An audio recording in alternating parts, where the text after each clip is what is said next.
តម្លៃត្រឹមតែជាង$20,000មានទាំងប្រភេទសាំងនិងប្រភេទម៉ាស៊ូតហើយជាប្រភេទ7កៅអីបាទឥឡូវយើងចាប់ផ្ដើមពីប្រភេទ Toyota Rush មុនជាប្រភេទម៉ាស៊ីនសាំង 1.5 លីត្រ 100 គីឡូស៊ីត្រឹមតែ6លីត្រសាំងហើយប្រភេទនេះជាប្រភេទ7កៅអីបាទនិយាយពីកម្ពស់ពីដីវិញគឺខ្ពស់គឺកម្ពស់រហូតដល់2ទឹក2ពីដីប្រព័ន្ធខាងក្នុងប្រព័ន្ធកំសាន្តយើងមានមញ៉េ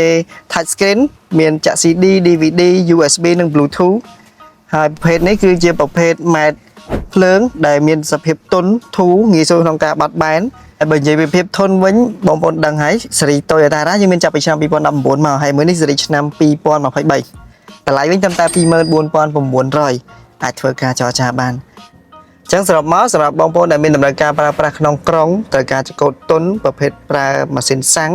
សន្សំចៃធន់អាចពិចារណាមកគ្រឿងនេះបានឥឡូវយើងចូលមកប្រភេទ Innova ម្ដង Toyota Innova គឺជាប្រភេទម៉ាស៊ីនម៉ាស៊ូត7កៅអីដែរប្រើម៉ាស៊ីន 2.4 លីត្រ 100 គីឡូស៊ីត្រឹមតែ6លីត្រម៉ាស៊ូតតែប៉ុណ្ណោះអញ្ចឹងប្រភេទនេះកម្ពស់ក៏ខ្ពស់ដែរហើយផ្នែកខាងក្នុងជាកៅអីស្បែកអញ្ចឹងប្រភេទនេះកាលថ្មី$50,000ជាងហើយឥឡូវមកទឹកត្រឹមតែ$23,900ស្រីឆ្នាំ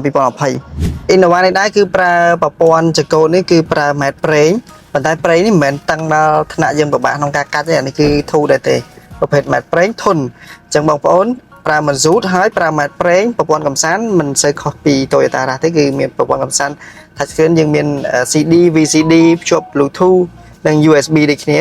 ហើយ drive mode របស់យើងលើស Toyota Rush សារប្រភេទនេះជាម៉ាស៊ីន GD engine យើងមាន Eco mode និង Power mode ជាន់ស្ទុះ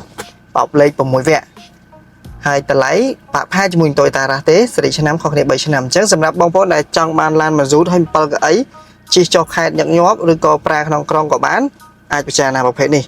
ធំជាងប្រភេទ Toyota Rush បន្តិចប៉ុន្តែសម្រាប់បងប្អូនដែលមានតម្រូវការទាំងពីរគ្រឿងចង់មើលហើយចង់សាកល្បងហើយចង់ដឹងថាប្រភេទទាំងពីរនេះខុសគ្នាយ៉ាងណាខ្លះអាចចេញមកមើលផ្ទាល់បានយើងមាន Innova រហូតដល់តែ4គ្រឿង Toyota Rush យើងមាន2គ្រឿងសូមអរគុណហើយជួបគ្នាក្នុងវីដេអូក្រោយ